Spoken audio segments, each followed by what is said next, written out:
সুপ্রিয় দর্শকবৃন্দ, আসসালামু আলাইকুম রহমতুল্লাহি বরকাত। কিছুদিন আগে একটা জরিপ পরিচালিত হয়েছে।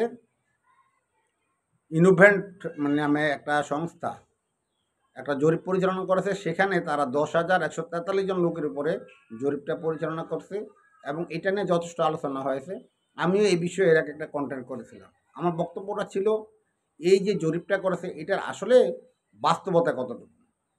বাংলাদেশে 12 কোটির অধিক ভোটার, সেখানে 10,143 জন লোকের উপরে জরিপ পরিচালনা করে প্রকৃত চিত্র কীভাবে পাওয়া সম্ভব।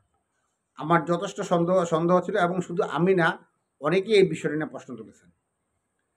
এখন আমি যে বিষয়টি আলোচনা আনছি সেখানে দেখা যাচ্ছে ওই জরিপে জামাত একটা বিশাল জনপ্রিয় ব্যক্তি। সেই জরিপটা দেখেন, জামাত একটা বিশাল জনপ্রিয় ব্যক্তি। আর বিএনপির ব্যাপারে যেটা দেখানো হয়েছে সেটা স্বাভাবিক অস্বাভাবিক কতটুকু, তবে তাদের যে একটা জনপ্রিয়তা আছে এটা স্বীকৃত। কিন্তু জামাতকে যেভাবে দেখা হয়েছে এটা মাঠে কোনোভাবেই বাস্তব অবস্থা আমার বলে মনে হয় না।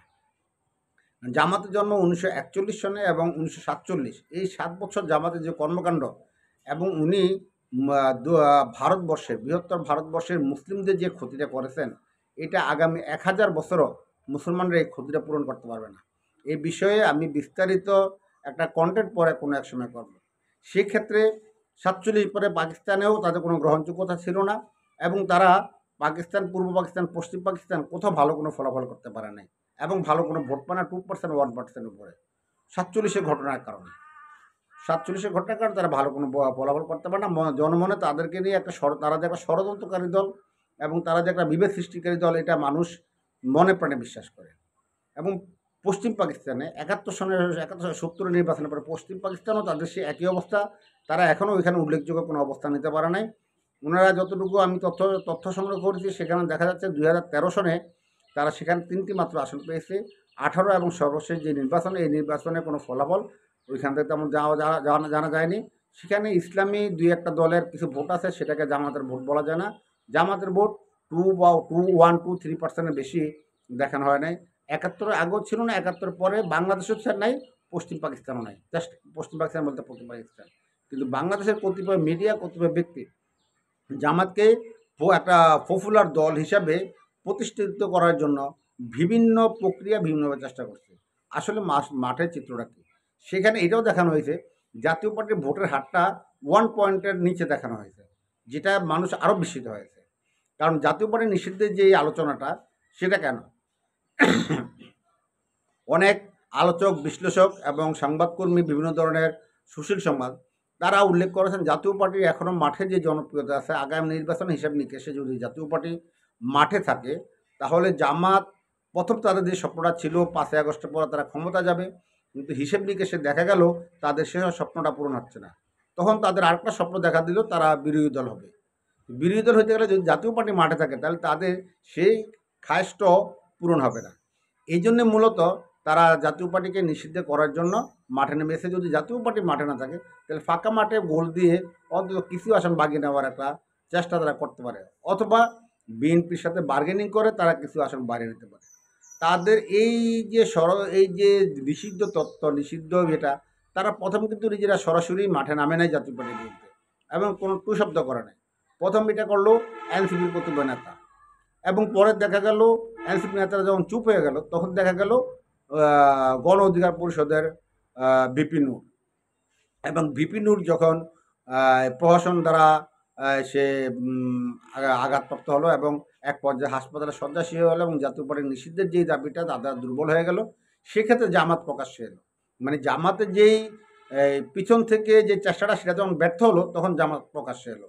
কারণ তারা জানে জাতীয় পার্টির একটা বিশাল ভোট ব্যাংক আছে এবং গত 35 বছর 36 বছর জাতীয় পার্টি মাঠে টিকে আছে।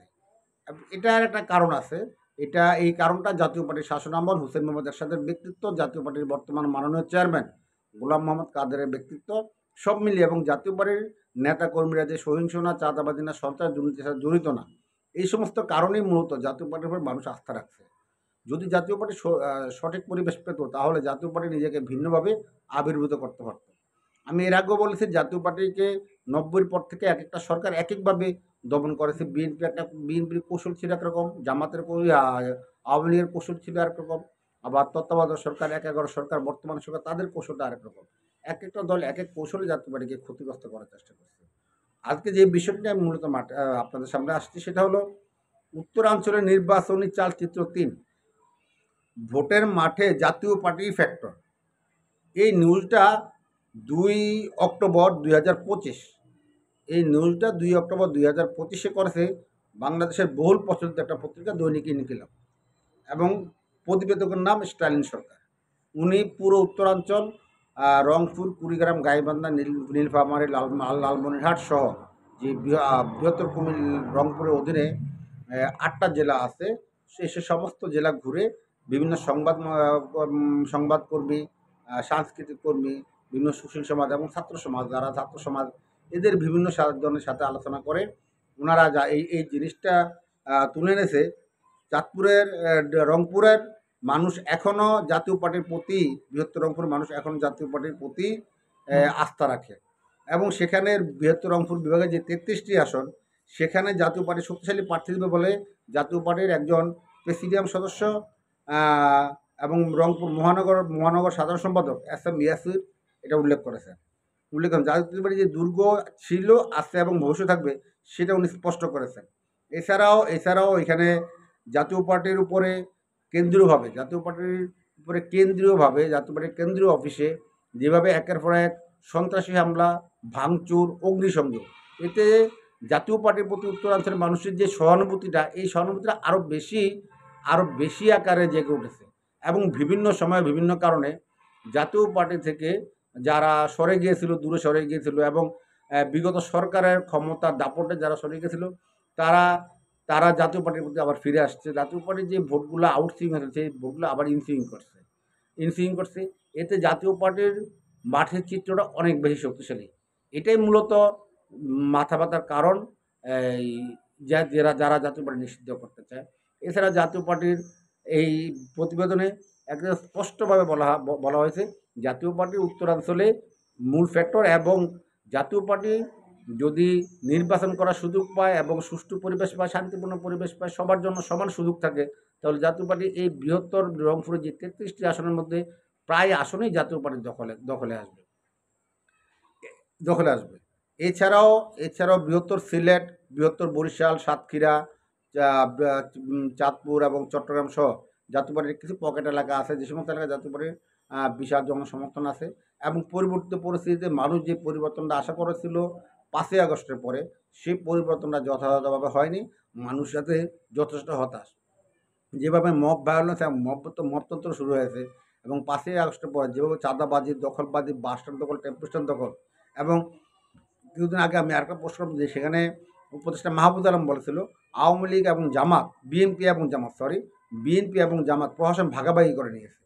এই যে প্রশাসন ভাগাভাগি করে নেওয়া, এগুলো মানুষের মধ্যে যথেষ্ট নেতিবাচক ধারণা তৈরি হয়েছে এই দুইটা দলের উপরে। সেক্ষেত্রে যদি আওয়ামী লীগ যদি নির্বাচনে আসতে না পারে, তাহলে তাদের প্রতি যে নেগেটিভ ভোটটা তৈরি হয়েছে, এটা জাতীয় পার্টির বাক্সে আসবে। জাতীয় পার্টির যে নির্বাচনটা মোটামুটি করতে পেরেছিল 1996 সর্বশেষ, এরপরে বিভিন্ন প্রতিকূল পরিবেশে জাতীয় পার্টি ওইভাবে নির্বাচনে আসতে পারে না। সেই নির্বাচন দেখা গেছে জাতীয় পার্টি সারা দেশে 17% ভোট পেয়েছে। এখন যদি জাতীয় পার্টি এই ধরনের একটা সুযোগ পায় নির্বাচনে আসার এবং নির্বাচন করার, এবং বর্তমানে যেই যারা আন্দোলনকারী তাদের যে নেগেটিভ ভোট তৈরি হয়েছে, সেই ভোটটা জাতীয় পার্টির পকেটে আসার সম্ভাবনাই সবচেয়ে বেশি বলে বিশ্লেষকরা মনে করেন। এবং এখানে দুইটা দলের যে সম্ভাবনা ছিল, বিশেষ করে এনসিপি এবং গণ অধিকার পরিষদ, আমার কাছে যেটা মনে হচ্ছে, তারা বিএনপি জামাতের ট্র্যাপে পড়ে তাদের সেই উজ্জ্বল ভবিষ্যৎটা তারা নষ্ট করে ফেলেছে। সেক্ষেত্রে তারা যেই বিষয়টা মাঠে যে অবস্থানটা করতে পারতো, সবার কাছে শ্রদ্ধার পাত্র হতে পারতো, সেই বিষয়টা এখন তাদের সেই গ্রহণযোগ্যতাটা আগের মতো আর নেই। সেক্ষেত্রে মানুষ বিকল্প হিসেবে জাতীয় পার্টিকেই বেছে নেবে, এবং আগামী নির্বাচনে জাতীয় পার্টি চমক দেখানোর মতো একটি ফলাফল লাভ করবে। তবে জাতীয় পার্টির কেন্দ্রীয় নেতৃত্ব এবং মাননীয় চেয়ারম্যান, মহাসচিব, ওনারা চেষ্টা করেছেন, এবং ওনারা যদি সঠিকভাবে এই মাঠের চিত্র অনুধাবন করতে পারেন এবং মুক্তিযুদ্ধের যে সপক্ষে শক্তি আছে, এই শক্তির পক্ষে দাঁড়াতে পারেন। কারণ মুক্তিযুদ্ধের সপক্ষে শক্তিরা এখন বেশি নিগৃহীত, কিন্তু বাংলাদেশের জন্মসূত্রটাই মুক্তিযুদ্ধ।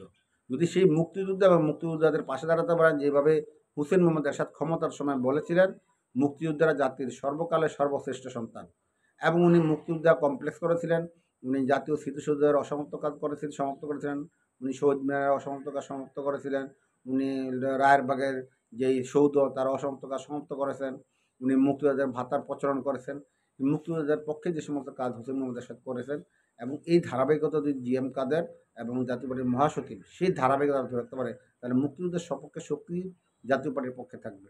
এই ক্ষেত্রে মুক্তিযুদ্ধের এখনও মুক্তিযোদ্ধা তারকা যারা মাঠে রাজনীতি করছেন তাদেরকে যদি জিএম কাদের পাশে দাঁড় করাতে পারেন, এটা একটা চমকপ্রদ ফলাফল আসবে বলে আমি মনে করি।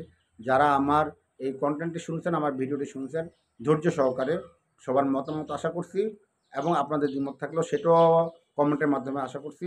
সবাইকে ধন্যবাদ, সবাই ভালো থাকবেন। আসসালামু আলাইকুম ওয়া রাহমাতুল্লাহি ওয়া বারাকাতুহু।